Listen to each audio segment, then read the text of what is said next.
Hey brother, here is the video I told you I'd make on how to rebuild your repairable atomizer. This is, I believe, what you got in the mail. This is just a China clone version of another atomizer, but this is just a version that I could afford. So this is what I sent you. But I'm going to show you how to get it up and running. So it should have come with what you saw there. It's already got a wick and coil installed in it, but we're gonna go ahead and do it with one that I've already been using, because as you can see, this one has a rather small air hole, and the one that we're going to rebuild on is one that I've drilled the air hole out. I don't know if you could tell, but that's like double the size, and I think it works twice as good.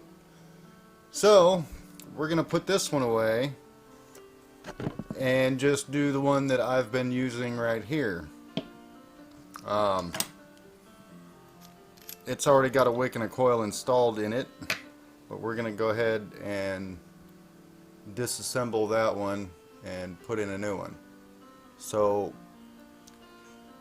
I'm going to take this coil out just by unscrewing the positive and negative posts. And I'll just pull the old wick and coil assembly out and show you how to make a new one. Sorry if I'm stammering or stuttering, but I've got to stay talking while doing this, just that way it doesn't get boring. Alright, what else did I send you was some of this stainless steel screen mesh stuff. This is what these wicks are made out of, is this stainless steel screen. What I usually do with just the raw screen is, let me find the tank, and I'm going to, this is the head cap of the device I'm going to be using it on, so I'm going to go ahead and stick this on here just to kind of help hold it, you know, while I rebuild it. It'll just make it easier, so we'll set that aside, a little more aside actually. And the screen, what I usually do is cut it a little taller than the height of the tank, and we'll cut off any excess layer or excess length later. But you know, a piece about this size, and you're going to roll it into a tube shaped, and you don't want it to be too fat. So I'm going to take some scissors and cut this right about there. So now I have a piece of mesh that's roughly 1 3/4 by 1 inch in size. Then I'm going to take it and oxidize it. And to oxidize it, you're going to use a torch, and I'm sure you got one of these. Might not be one like this, but something similar. This is a rather robust torch. You might have something a little smaller and easier to use. I'm going to hold this with some tweezers, and I'm going to take the torch and I'm going to redden up all of the mesh, and this part, when it's closed, or I mean before I roll it up, is pretty easy. I just want to be sure I get all of it, being really sure that I get the edges. Make sure that I'm getting this on camera, but I really want to fire the edge up, because one of these edges is going to be where the coil is going to ride, But the whole deal, I want to get it good and oxidized. So I'm going to turn the flame off for a second. Now I'm going to take my little screen here and I'm going to roll it up into a straw or a left-handed straw. Start big and just keep rolling it until it gets down to the size of that wick hole is what we're going for. It's back and forth, just twisting up a skinny mini wick. Alright, let's see if that's close. And that just fits in the wick hole. So that'll be fine. Maybe a little tighter. This is 325 by 325 stainless steel mesh. You can also get it in like a 400 by 400 or 500 by 500, 600 by 600. The tighter the mesh, the more expensive it is though. And this 325 works better on my thicker juices because I usually use a really thick juice, and you know, this is your juice, which is pretty thin, so these wicks will work really good on both, but it really helps with my liquid, the thicker. But now I've gotten this rolled up into to the size I want. It fits in the wick hole. Really simple. Nice clean fit. Alright. Now I'm going to turn the torch back on and get my little wick holding tool here so that way I could do a better job at oxidizing now that I've gotten it built or rolled. Light up the torch, and now I'm just going to keep heating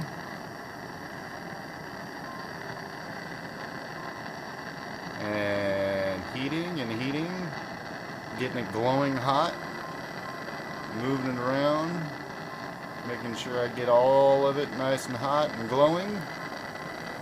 You can see where this is going. This is just to build up that that layer of oxidation on here. Oop, I dropped it. And my torch is going all haywire.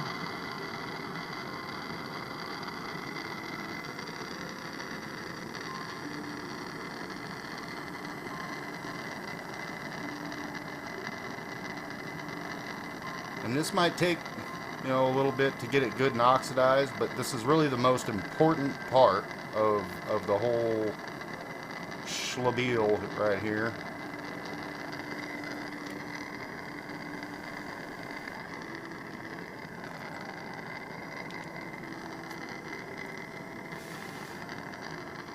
One more go around on the other end, and then we'll move to the next part of oxidizing the wick.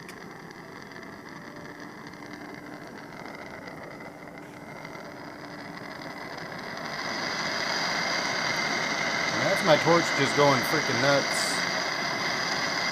I'm not doing that. That's just the torch doing it. But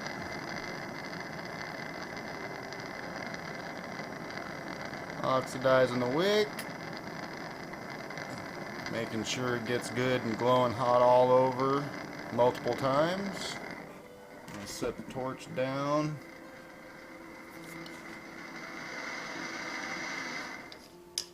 Now the rest of the oxidizing I'm going to do with a cigarette lighter because it doesn't require near as much flame. I'm going to take some juice, and I'll be doing all this with your liquid. So that way it'll be comparatively similar. Oops, sorry about that. Now I'm just gonna drip some e-liquid and kind of evenly all over the wick, and then burn it off.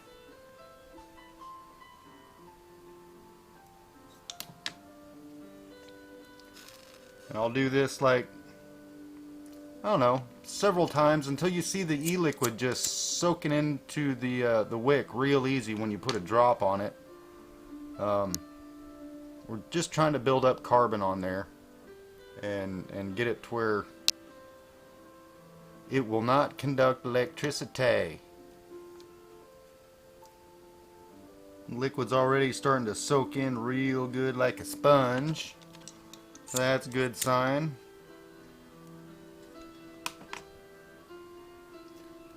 Every time I do this, it just builds up another layer.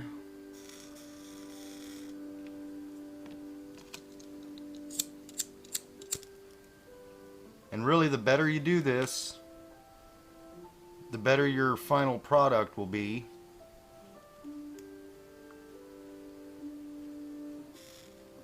Sorry if I'm not making all this real visually stunning, but it's just my cell phone hanging up over this bench of mine. So bear with it.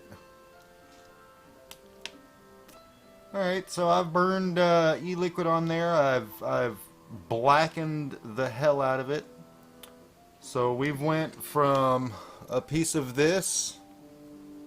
Now we have a pretty rigid wick. So there you go. A little close up. Alright. Now we'll pull out our atomizer. Decide which end we want in the hole. You don't want any frays from the edge. You know, when you roll it up, this edge right here might have some frays on it, and if you got little hairs hanging off, those will potentially cause shorts. So try and make sure you get the end that has the least amount of little hairs and buildup on it. I'm going to go with this end. Looks nice. Alright. And I usually put the wick all the way down to the bottom of the tank, making sure it's steady on there. You want both ends of the wick to be open. You want it to be just like a straw. You're not trying to restrict anything. And then get out your wire. If I can find the end of the wire here.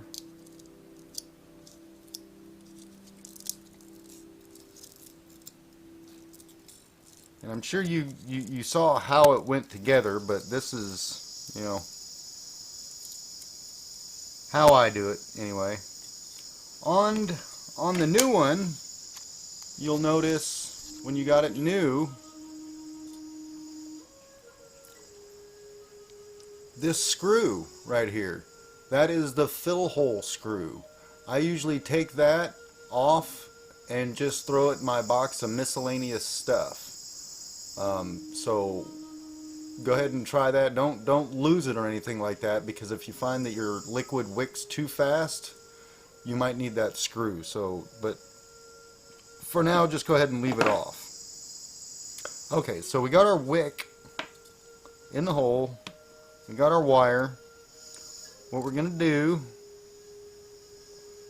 is take the wire and put it up underneath. The entire deck of this is the negative connection. Anything touching this deck is negative. This center post is the only positive portion of it. This is where all the juice is going to flow out and go into the coil. We're going to start at the negative end, loosen that up a little bit, and just hold our wire right there to where it's going up underneath the nut. Let's see if I can get a better shot at this, where it goes up underneath the nut and just lays onto the coil right there. And then we'll tighten our screw down. That way it's good and snug. And we're wanting to use the one single big battery for this device. That way you get longer life out of it. And but you want it to be a nice hot vape. So just, you don't use that many wraps. I had, I'm going to say let's do a 4-5 wrap. So around this side we're going to have 5 coils, and around the back side we'll have 4. So let's count those out, and we're just going to wind it around the coil, snug but not too snug. We're not wanting to have any shorts. 1, 2, 3, 4, 5. And then I usually take my same little poker tool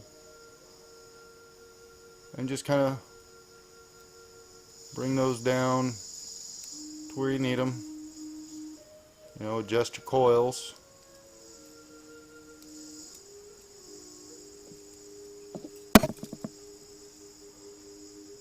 And bring that wrap right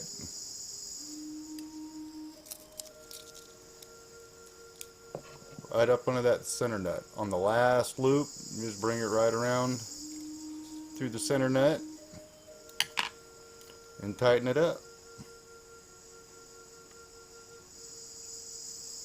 And that's it. You should be able to just put a little tension on there and spin those little excess pieces off once everything's all tightened up.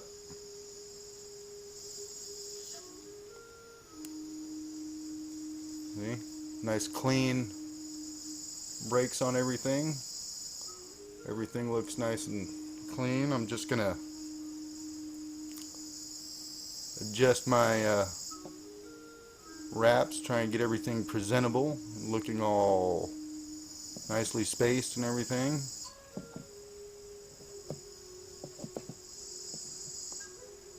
You don't want to be showing off ugly coils.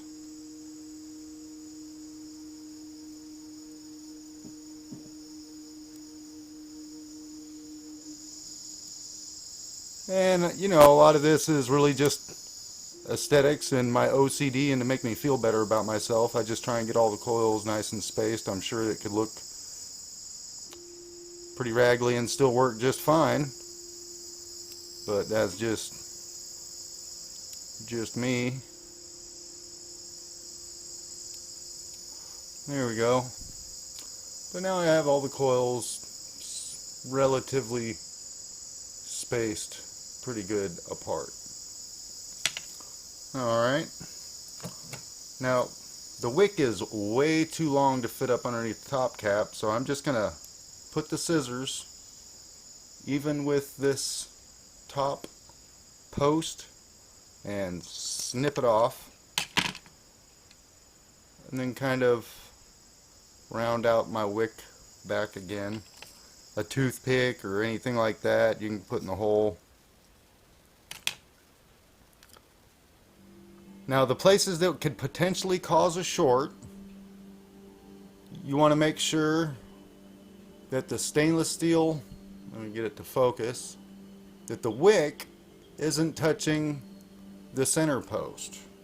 You know, you don't want any part of this wick touching the center post, but you want it as close as possible, so that way that this top pole bridge here isn't too long, because that'll be a potential hot spot.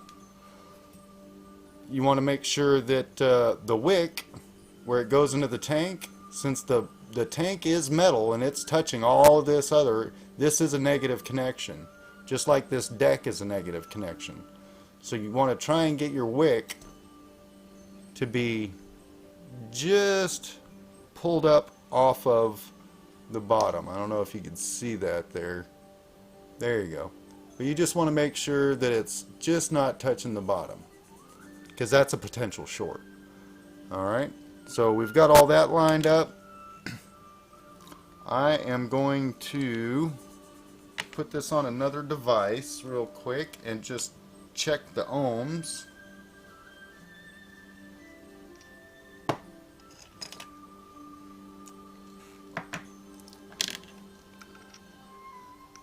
And see what kind of reading we get. This is just going to tell me how many ohms the atomizer is that I just set up.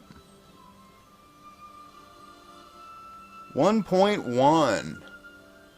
Alright, so we got a 1.1 ohm wrap on there. That should be plenty hot enough.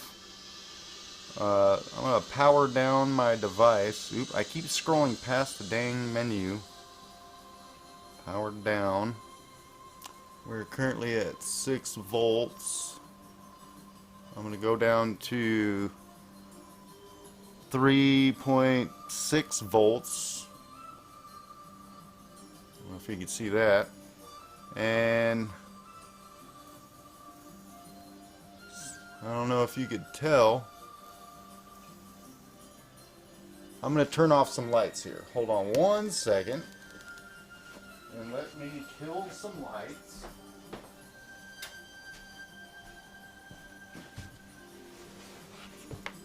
We'll see if that helps. But you want the coils all to light up and glow evenly at once. See how they all glow evenly all at once? That's exactly what you're looking for. If you hit the button and just the top 1 or 2 coils,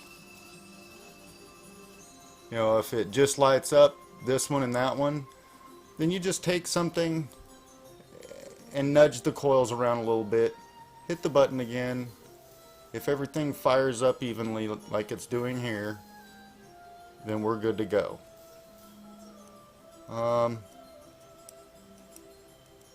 I like nudging the coils around a little bit though, so.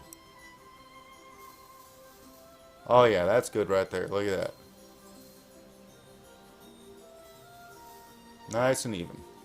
Alright, so now what we're going to do is we're going to fill it with heat liquid and see how it does. I'm using one of your bottles and just sticking the tip right in the hole there, but making sure that the wick is up.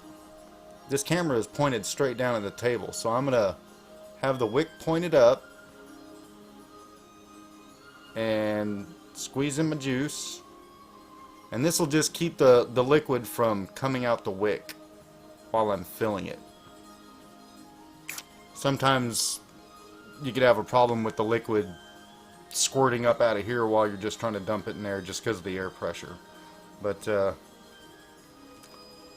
got full liquid. I'm just gonna kind of prime the coil a little bit and let's see how she does.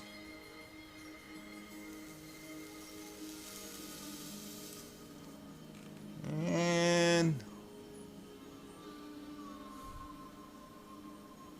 that smells good.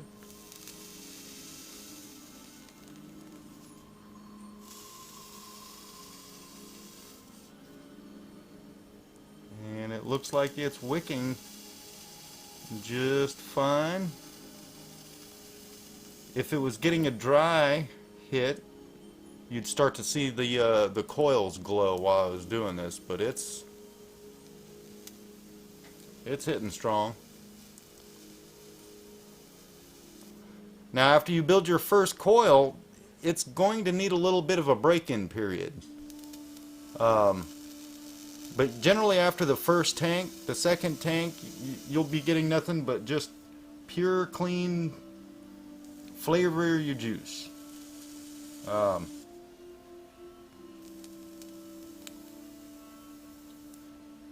there you go. Let me put the cap back on it.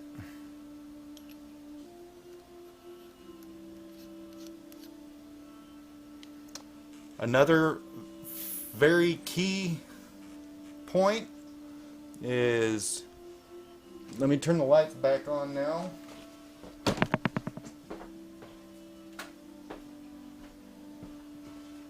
Alright. Now we can see again. Move some of this stuff out of the way. Here is the wick. You can see the wick right here. And here is the air hole. You want to make sure that that air hole lines up with the wick perfectly once you screw the lid on. That just makes for the smoothest vape and for the most vapor production, because you can see the wick come straight down. You just want to line it straight up with the air hole, and that way you have less chance of getting some harsh dry kind of hits. You could turn it away from the air hole, but you'll get a much harsher throat hit and a lot less vapor. But if you want the most amount of vapor and throat hit is, on par, be sure that those are lined up. Alright, and we're going to take it off of this device, just so that way we make sure that it works on a device with just a single battery. It's just like, I think the batteries that you got for yours, it's just a slightly bigger one. This is an 18650. You have 17670s, but they're both 3.7 volt. This is a 3100 mAh battery. Yours is just a little less mAh, but the same power. And I'm going to drop it into my tubular mod device, which operates just like your Prodigy, except it's got a side button.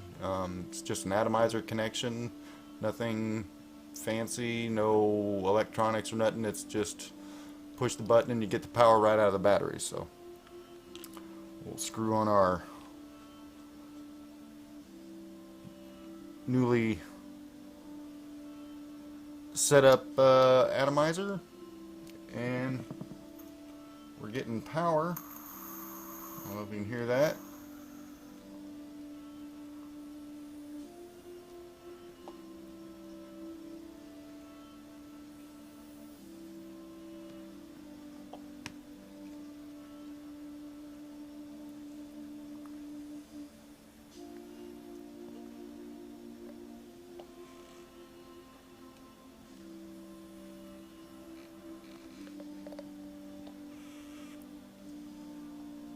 Oh yeah, working just fine. If you experience it giving you harsh or dry hits, you may need to nudge these coils back and forth. Maybe pull the wick in or out a little bit just to make sure it's not grounding out in the hole that the wick goes through, or that it's not touching the bottom deck. You also want to make sure it's not too long and touching the inside of the top cap. Another point when vaping a atomizer like this, when you are vaping, try to make sure that when you go to vape and you tip it to take a drag, that you tip it with the wick down towards the ground, just so that way the liquid has a chance to get up to the wick and to where the coil is. You kind of have to, pour it into your mouth almost a little bit while you're vaping, just to make sure that that's only if you're experiencing dry hits. If you start getting dry hits, you may need to, kind of prime the coil up a little bit by tipping it. If it seems to stay too wet, put the fill hole screw back in it. My liquids tend to be really thick, so I leave the fill hole out, so that way I get, better flow, air pressure release and all whatnot, so that way I'm not creating a vacuum in there. But if you have a really thin juice, which like this juice is, you might not need to leave that fill hole screw out. You might want to go ahead and put that back in. But that was the quick how to rebuild one of these. It took me about a half an hour to do this while doing it on camera, and it turned out pretty good, if not lengthy. So thanks for watching. Love you, brother, and I'll talk to you later.